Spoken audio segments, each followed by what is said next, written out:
Have you ever looked around the church on a Sunday morning and just seen all the same people, wondering where are you going to find some new volunteers to help you do the ministry that you want to do?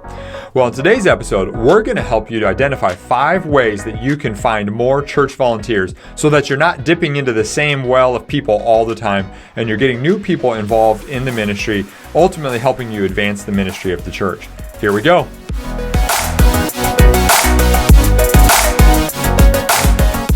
One of the friends I had a conversation with as part of our church team was trying to figure out how to get more volunteers. And she was just struggling. She kept dipping in the same well, so to speak. Just kept going to the same people all the time, asking for help. She'd be shorthanded for, we had 2 services at the time. And so one service she could get filled, but the other service she struggled to fill. And so she'd ask people, hey, could you stay over? And it was just kind of this repetitive thing happening week after week. And so I sat down one day and I said, okay, well, are there some other creative ways that you can identify some people here to help fill some slots to serve in ministry, maybe some people that aren't involved in ministry?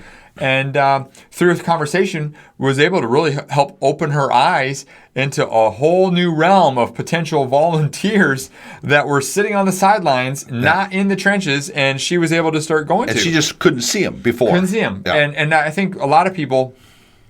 this is an issue. Yeah. It's we get stuck in the rut. We get used to doing things a certain way in terms of finding people to serve. And rather than thinking creatively out of the box, using innovative or different ways just to help get the word out, and we can't just rely on pulpit announcements to get people involved. There's got to be the personal recruitment. And today we're going to be talking about some unique ways that you can use to help get people on board and helping serve in ministry. Yeah, exactly. So, one of the first ways I observe, I've got one pastor friend of mine, a great guy, leading a growing church, and I'll tell my wife all the time, I said, watch him. He's selling all the time. Mm-hmm. Now, you might be hearing that, well, I'm a pastor, I'm not selling. Well, listen, your selling is you're communicating good things. This guy is always talking about the good things that the Lord's doing. Not in a sense of, hey, I'm up here doing a promotion. He's just always talking about it. Yeah. So whenever you're with him, you leave thinking, wow, there's just always good stuff happening. And that makes you want to be a part of it. Yeah, so I'd like to be a part of that. Now, he's not saying all this stuff to say, Dick, by the way, sign up for this thing next Thursday night. Mm-hmm. But he's just casually talking about it all the time. And you could do that. Yeah. Casually talk about the high value of ministry, the great things that the Lord is doing. And you'll begin to see people just say, I want to be part of that. I want to be part of it. Yeah, and then it's subliminal. And then when that gal that he was referring to earlier makes that call, he says, yeah, I'd like to do that. Why? Because he's been listening to you talk about the high value of ministry. I'm just telling you, that works. Yep. Yeah, so that's a very first important key to be doing that. And, all the time. Yeah, absolutely. Very practical idea, and this is actually one of the ideas I shared with the girl that I was mentioning there a moment ago, was I was suggesting to look for people who are giving to the church financially, but are not serving in ministry on a ministry team. And so that, because you got people, those are people that are already bought in, they're giving, they understand the value of it, but for whatever reason, maybe they're not actually serving in any area on a Sunday morning or the weekend services. And so that might be some low-hanging fruit to say, hey, we kind of do, of course, this means you have to have the data. You got to be able to pull the reports. You use a database system or a spreadsheet or whatever you have to filter these people out to see who those people are, and that becomes your potential volunteer calling list or recruitment list. I'm telling you, what he's telling you right now, that's gold. Yeah. That is absolutely. And let me tell you something else about those people. They tend not to be critics. They as he said, they bought in. Yes. Their money is going there, and they're supportive. Yep. So, you want to, so anyway, don't get me going. Oh, man, I just did. I mean, I know. Another thing that I've observed over the years is to listen for what people like. So if you're talking to somebody and they're constantly talking about, hey, I love kids. I love, and I was taking my grandkids out, or I was taking my kids out, my nieces and nephews, and we were, we're at the pool, or we're at a little league game or whatever. And you hear that they're always with kids. That's probably a pretty good sign that they might like to work with kids. Yeah. If you never hear them talking about kids, or if you hear things like, kids drive me nuts. Yeah.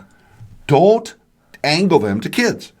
Angle them some other direction. Yeah. Listen, you pay attention to what people like, and you'll be able to do things that will strike at the heart of what that person likes way better. Well, and this goes to a broader subject at hand, which is that you need your key people, because the lead pastor can't do this alone. Right. And so whether you are a lead pastor or not, the key leaders of the church need to be out in the lobby having conversations. Yeah. We can't just be all running around covering our ministry areas.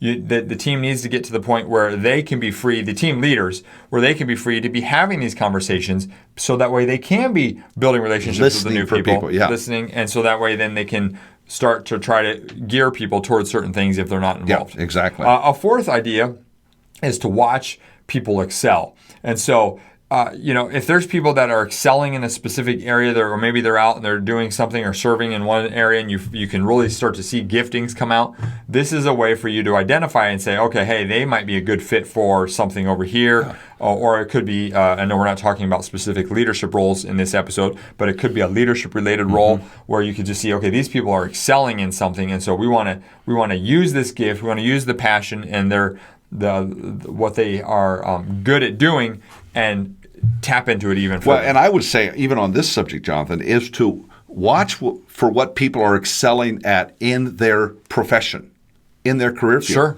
Because if you've got somebody who is, say, good at sales in their field, and they're selling widgets, but they're just at the top, well, try to figure out a way that you can capitalize on that gifting. I mean, it's their livelihood, for goodness sakes.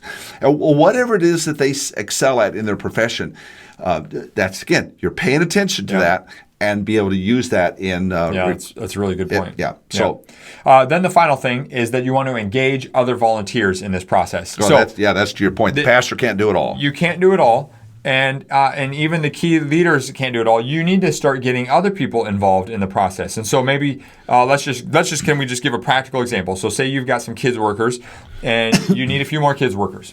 Well, get the kids workers who these aren't necessarily even the leaders of the kids ministry. They're just people that are serving alongside all the others, and express the need and the desire, and then just say, hey, if you know anyone that might be a good fit, let us know. And so someone may say, oh, well, I know someone that's in my small group that'd be a perfect fit for this. And so you immediately get them involved and even have them help make the ask, because people will serve in ministry. People who aren't serving at this point will take a step to serve in ministry if there's a relationship there. Right. So there's this connection. Yeah. So I could just be some random leader that says, hey, would you be willing to serve? Well, if I don't have that connection relationship, I'm less likely to say yes. But if the fellow kids worker says, hey, I'd love to have you join me and we could serve together, then all of a sudden it makes it so much easier to get those people. That is good. On this subject, now you have to do a little translation on here, but we did an episode 25, where we covered 6 ways to identify potential church board members. Now, that's unique to identifying board members as volunteers for your church. But if you'll watch that, listen to that, you'll be able to translate that into your children's ministry, your youth ministry, worship, and so on, because it's the issue of identifying people for your volunteer positions. That's right. Well, let's do a quick recap of the 5 tips here of ways to identify church volunteers. First is to casually talk about the high value of ministry on a regular basis. Second thing is to look to see who's giving to the church financially but not serving in ministry. Third is to listen for what people like. Fourth is to watch people excel. And then the fifth thing is to engage other volunteers in the ministry. Yeah, that is so good. And I will tell you, Pastor, one of the things we encourage you to do is to work at you getting better as a leader. If you've listened to Church Tips, watched Church Tips at all, you'll realize we're about you being better as a leader, because as you get better, the church gets better. That's right. One of the ways, one of the resources we provided for you in this way is the 5-day leadership challenge. I would encourage you to go to Leaders.Church/challenge and begin to slice off 15 minutes a day for you to get better as a leader. Because when you get better as a leader, you're going to be able to recruit, you're going to be able to identify and recruit more and better volunteers. Yep. And it starts with you. Yep. Growing churches are led by growing pastors, and we strongly encourage you to take it. It's free to you. Yep. Again, today, if you sign up today, today's day one, and off you go for 5 days. Yep. We certainly thank you for watching or listening to this podcast on whatever platform you're on. We'd certainly encourage you to rate and review this episode or the Church Tips podcast. We've got, in fact, a review we want to read to you from Niger17. Niger17 says, "Yes, please. Love these guys. Love this podcast. So much wisdom and help in bite-sized chunks. Can't wait for more." And I will tell you, Niger17, we intentionally try to do this in bite-sized chunks so you can watch it quick, on the go, on your commute, whatever you're doing. But we really are grateful for that kind of a review. If you rate and review us, who knows? That's right. We may read yours. Anything else, Jonathan? That's it. Okay, we're good to go. Thanks so much for being with us today. Make it a great one, and be blessed. Hey, Jonathan here, real quick before you go. Everything in your ministry rises and falls on your leadership. So investing in your leadership is essential to staying healthy and growing the ministry. And that's why I want to invite you to join us inside the Leaders.Church membership.